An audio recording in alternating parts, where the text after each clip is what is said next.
Hello tout le monde, aujourd'hui c'est le Christmas DIY numéro 21 et enfin je termine ma série, enfin mes idées de table de fête parce qu'aujourd'hui on va s'occuper du centre de table. Tada! Comme d'habitude vous pouvez faire avec du sapin mais aussi de l'eucalyptus, vous pouvez rajouter du hou étant donné que là c'est le centre de table, même si le hou est toxique. C'est rare qu'on aille tripoter le centre de table puis ensuite se lécher les doigts. Enfin, vous voyez, c'est pas comme pour la serviette où c'est vraiment à côté de la nourriture.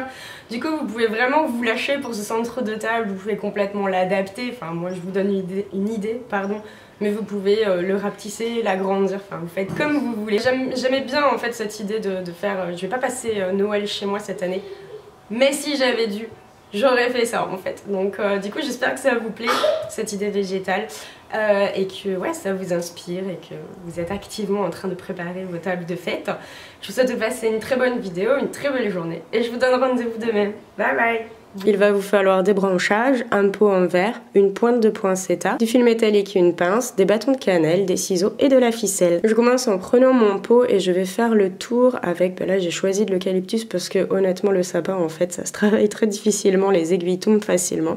Donc je fais avec mon eucalyptus, je vais commencer par le préformer et faire le tour du pot que j'ai choisi. Et ensuite je vais attacher mon début de couronne avec un morceau de fil de fer. Une fois que j'ai commencé à serrer mon assemblage, je vais sortir ma couronne du pot, comme ça c'est plus pratique pour travailler, pour bien enrouler le fil de fer autour des branches. J'essaye de bien la fixer de partout pour que ça bouge pas. Une fois que vous avez terminé la base de votre couronne, vous allez pouvoir la doubler, la tripler, vous pouvez recouvrir entièrement le pot, vous faites comme vous voulez. Ensuite, je vais prendre un morceau de ficelle et je vais le nouer à l'une des branches pour pouvoir avoir une base solide pour accrocher mon bâton de cannelle. Oui, il tombe.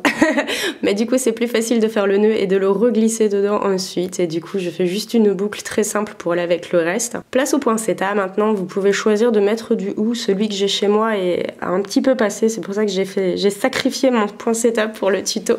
Et finalement, c'est une bonne idée, j'avoue. Je pense que le hou sera plus facile à immerger si vous choisissez donc quelque chose comme ça. Attendez qu'il soit bien trempé. Du coup, il ne remontera plus. Alors là pour la vidéo je fais avec les bougies chauffe-plat que j'ai chez moi, mais allez acheter pour que ça tienne toute la soirée les petites bougies arrondies. Vous voyez de quoi je parle? C'est celle qui flotte le mieux au final. Et voilà, ça y est, c'est terminé. Écoutez, je vous souhaite de passer de très bons réveillons, de bien manger, d'être heureux et ouais, surtout d'être heureux.